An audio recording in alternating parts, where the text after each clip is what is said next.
ಮತ್ತೆ ನೀವು ಮೋಹನ್ ಏನಾಗುತ್ತೆ ಗೊತ್ತಾ, SIR ಎರಡು ವಿಚಾರ ಬಂತಿಲ್ಲಿ. ಒಂದು ಬ್ರೆಜಿಲಿಯನ್ ಕತೆ ಹೇಳಿದ್ರಿ ನೀವು. 22 ಕಡೆ ಈ ಬ್ರೆಜಿಲಿಯನ್ ಮಹಿಳೆ ಹೆಸರಲ್ಲಿ, ಮಹಿಳೆ ಫೋಟೋಲ್ ಒಂದು ಮತದಾರರ ಪಟ್ಟಿಯಲ್ಲಿ ಹೆಸರು ಸೇರಿಸ್ಕೊಂಡು ವೋಟ್ ಮಾಡಿದ್ದಾರೆ, ನನಗೆ ಅದರದ್ದು ವಿಡಿಯೋ ಕೊಡಿ ನೀವು ಅಂತ ಬಂದಾಗ ಆಯೋಗ ವಿಡಿಯೋ ಕೊಡಲಿಲ್ಲ. ಇದನ್ನು ಯಾರೋ ವೋಟರ್ ಬಂದು ಹೇಳೋದು, ಇನ್ನೊಂದು ಬಂದು ಹೇಳೋದು ಬೇರೆ.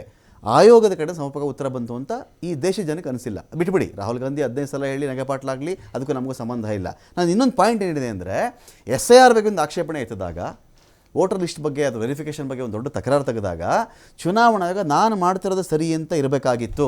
ಸುಪ್ರೀಂ ಕೋರ್ಟ್ ಕಡೆಯಿಂದ ಚೀಮಾರಿ ಹಾಕ್ಸ್ಕೊಂಡು ಕರೆಕ್ಷನ್ ಮಾಡಿಕೊಂಡಾಗ ಜನ ಅನುಮಾನ ಪಟ್ಟಿದ್ದು ಹಾಗೆ, ರಾಹುಲ್ ಗಾಂಧಿ ಹೇಳಿದ್ದು ಹಾಗೆ, ಅವ್ರು ಕರೆಕ್ಷನ್ ಮಾಡ್ಕೊಂಡಿದ್ದು ಹಾಗೆ ಅಂತ ಆಗ್ಲಿಲ್ವಾ ಈ ದೇಶದಲ್ಲಿ? ಅಲ್ಲ ಸುಪ್ರೀಂ ಕೋರ್ಟ್ ಏನ್ ಡಿಲೀಷನ್ಸ್ ಅಲ್ಲ, ಒಂದ್ ನಿಮಿಷ ಇರಿ, ನಿಮ್ ಉತ್ತರ ಕೊಡ್ತೀನಿ.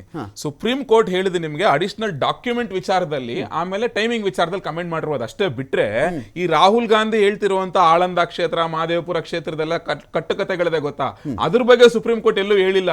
ಬಿಕಾಸ್ ಈ ಮನುಷ್ಯ ಕೋರ್ಟ್ಗೆ ಹೋಗಿಲ್ಲ. ಅಷ್ಟೊಂದು ಸಮಸ್ಯೆ ಬಿಹಾರದಲ್ಲಿ ಇದ್ದಿದ್ರೆ ಆ SIR ಆಯ್ತಲ್ಲಪ್ಪ, ರೆಗ್ಯುಲರ್ ಆಗಿ ಅಷ್ಟೊಂದು ಅವಕಾಶ ಕೊಡ್ತು ಚುನಾವಣಾ ಆಯೋಗ. ಎಷ್ಟು ಆಕ್ಷೇಪಣೆಗಳನ್ನ ಸಲ್ಲಿಸಿದ್ರು ಇವರು ಬೂತ್ ಲೆವೆಲ್ ಏಜೆಂಟ್ಗಳು. ಅವ್ರು ಗೊತ್ತಲ್ವ ರಮಾಕಾಂತ್, ದೇರ್ ಎಲೆಕ್ಷನ್ ಟೈಮಲ್ಲಿ ಅವರೇ ತಾನೇ ಮನೆಗೆ ಹೋಗಿ ಆ ಪೇಜ್ ನಂಬರ್ಗಳು ಇಟ್ಕೊಂಡು ವೋಟರ್ಸ್ ಹತ್ರ ವೋಟ್ ಹಾಕೋದು. ಸೊ ಅವ್ರಿಗೆ ಗೊತ್ತಿರ್ಬೇಕು SIR ಆದಾಗ ವೋಟರ್ಸ್ ಯಾರು ಅಂತ ಹೇಳ್ಬಿಟ್ಟು. ಹಾಗಾದ್ರೆ ಯಾಕೆ ಒಂದೇ ಒಂದು ಆಕ್ಷೇಪಣೆ ಸಲ್ಲಿಸಲಿಲ್ಲ ಅವರು? ಸಲ್ಲಿಸಬೇಕಿತ್ತಲ್ವಾ?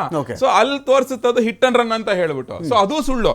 ಮತ್ತೆ ಸ್ಪೆಸಿಫಿಕ್ ಆಗಿ ಚುನಾವಣೆಗೆ ಬರಬೇಕು ಅಂತ ಹೇಳಿದ್ರೆ, ನೀವು ಕ್ಯಾಂಪೇನ್ಗಳನ್ನ ನೋಡಿ.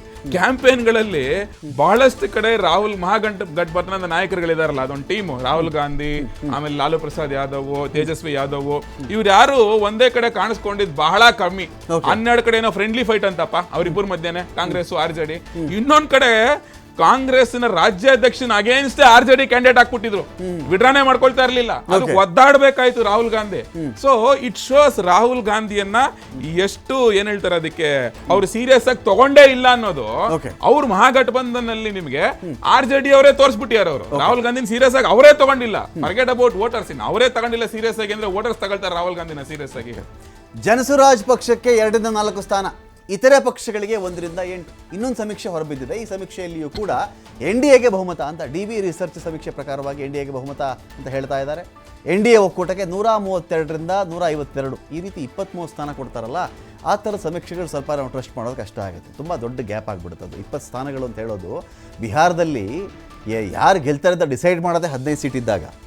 ಇಲ್ಲ ಮಹಾಗಠಬಂಧನ್ ಗೆಲ್ತಾರ, NDA ಗೆಲ್ತಾರ ಅಂತ ಡಿಸೈಡ್ ಮಾಡದೆ 15 ಸೀಟ್ ಇದ್ದಾಗ 20 ಸೀಟ್ಗಳ ಅಂತರ 3 ಸೀಟ್ ಅಂತರ ಕೊಟ್ಬಿಟ್ರೆ ಯಾರು ಬೇಕಾದ್ರೂ ಸಮೀಕ್ಷೆ ಬರೀಬಹುದು. ಇರಲಿ, ಅದು DB ರಿಸರ್ಚ್ ಅಂತ ಬಂದಿದೆ, ಅದೊಂದು ಕಡೆ ಇಟ್ಕೊಳ್ಳೋಣ ನಾವು. ಇದೇ ಚರ್ಚೆ ಮತ್ತೆ ಮುಂದುವರಿಸ್ತೀನಿ ಒಂದು ಬ್ರೇಕ್ ಆದಮೇಲೆ.